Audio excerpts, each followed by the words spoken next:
السلام عليكم ورحمة الله وبركاته. أنا أم العيال وقناتي قناة حكايات أم العيال، وجايبة لكم حكاية جديدة من اللي بتحصل حوالينا. لا خيال ولا تأليف، دي حكاية ناس زينا بس عمرنا ما نتخيل إنها تحصل. تعالوا بينا نسمع القصة أو نسمع حكايتنا النهاردة ونشوف إيه اللي حصل فيها. بس قبل ما نسمع القصة ما تنسوش نبدأ بإيه؟ زي كل مرة هنبدأ ونقول بسم الله ونصلي على الرسول صلى الله عليه وسلم، عليه أفضل الصلاة والسلام. قصتنا النهاردة بتقول في بيت بسيط في واحدة من قرى الشرقية، كانت بنت ساكنة في بيت يعني بسيط اسمها آية. بنت في أوائل العشرينيات، جميلة وهادية وطيبة، كل الناس بتحبها. اتخطبت لابن خالتها حسام.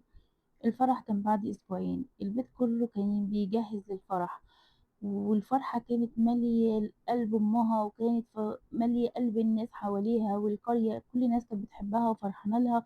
كل الناس بتحضر لفرحها وجيرانها وحبايبها، والبيت كان مليان فرحة بجد، كل طالع يزغرط واللي خارج يزغرط، مبسوطين جدا وعمالين يسقفوا ويرقصوا والفرحة ملت المكان. جت يوم الحنة، الليلة اللي هي ليلة الحنة، البيت كان مليان أصوات وضحك وغنى. البنات كانوا بيرقصوا والجيران داخلين يباركوا. آية كانت قاعدة في أوضتها بتتزين مع أصحابها.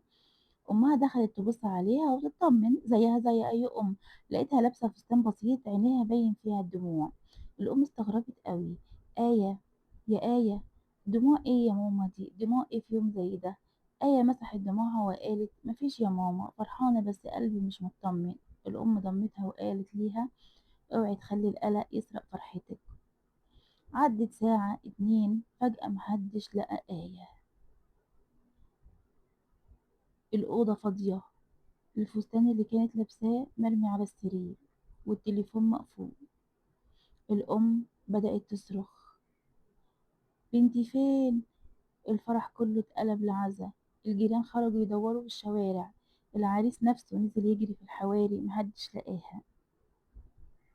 الليل كله عدى والبيت كله بيصرخ وبكاء. تاني يوم الصبح الباب خبط.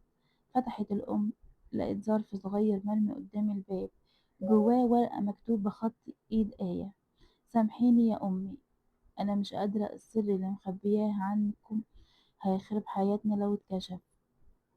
أنا لازم أختفي قبل ما يحصل اللي بخاف منه. الأم وقعت من طولها، قلبها اتقبض. ايه السر ده؟ أنا لازم أعرفه، يا ترى هو ايه؟ وإيه اللي آية كانت مخبياه عني؟ أنا أمها.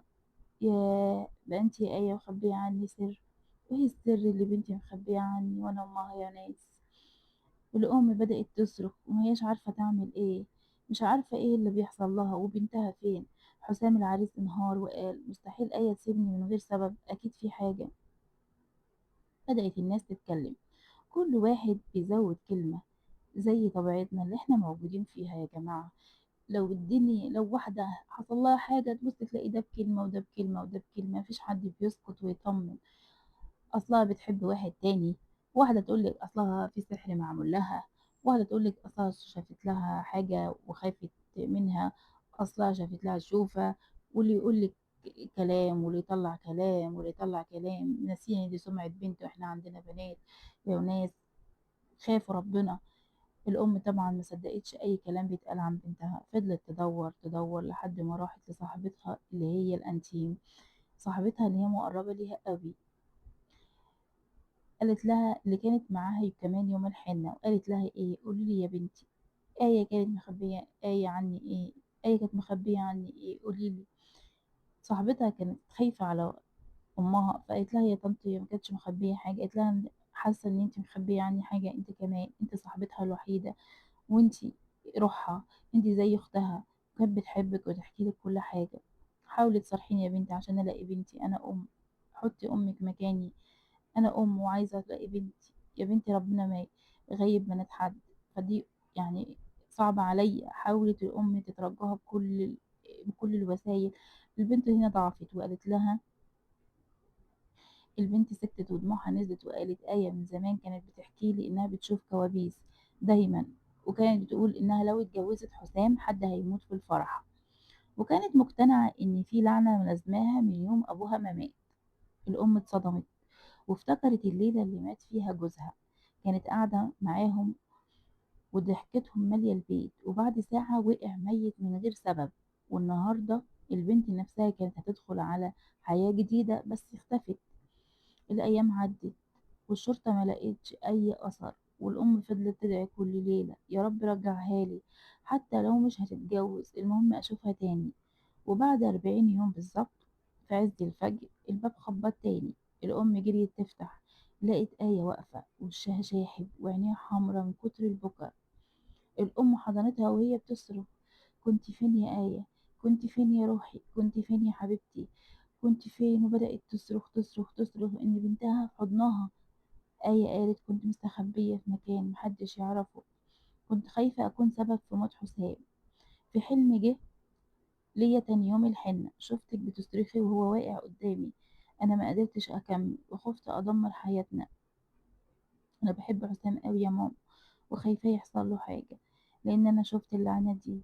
الأم قالت لها: يا بنتي العمر ده بإيد ربنا مش بإيديكي، الحياة والموت ده بإيد ربنا يا بنتي، اللي هيحصل لنا ده محدش يعرف ايه اللي قدام، محدش يعرف القدر ايه يا بنتي، ليه تعملي كده؟ بس المفاجأة اللي محدش كان متوقعها حصلت.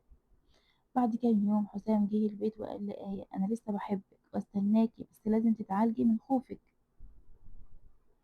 وفعلا خدها لدكتور نفسي، والدكتور أكد إن آية كان عندها صدمة قديمة من موت أبوها المفاجئ، وده خلى عقلها الباطن يربط أي فرحة كبيرة بكارثة بعدها.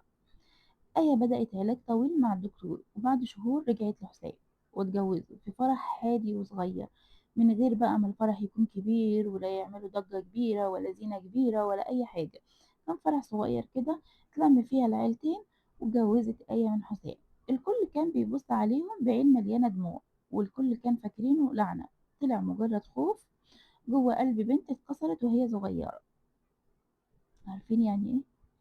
يعني البنت فرحت، والبنت كانت خايفة جدا إن يوم فرحها ده يحصل حاجة لجوزها، والخوف ده مخلاش الفرح يكمل، خلى الفرح، عارفين اللي هو الفرح اللي هو في بيت أي واحدة تكون فيها حزن. هو الفرح كده كده في أي بيت عندنا عموما بيحصل فيه حاجة بسيطة، بس طبعا مش كل الأفراح، بس هو الفرح بيبقى لازم العين بتبقى جايبة كده شوية. فالكل هنا كان عينه خايفة، خايفين يحصل حاجة. بس طلعت فعلا لعنة يعني طلعت فعلا البنت مجرد أوهام، والحمد لله اتعالجت ومفيش أي حاجة من الحاجات اللي هي كانت متخيلاها. والفرح اتقلب بقى فرح والعيلتين اتجمعوا مع بعض بعد كل دموع وخوف. عدى اليوم على خير واتجوزوا الولدين بنت والولد، وتمت الجوازة وخلفوا صبيان وبنات. وهنا دي كانت حكايتنا النهاردة. يا ترى الحكاية بتاعتنا النهاردة بتعلمنا ايه؟ بتعلمنا ان مش كل خوف معناه بعدها في شوق، ساعات بيكون مجرد جرح محتاج يتعالج. لو عجبتكم القصة ما تنسوش تشاركوها وتقولوا رأيكم، استنوني في حكاية جديدة مع أم العيال. سلام.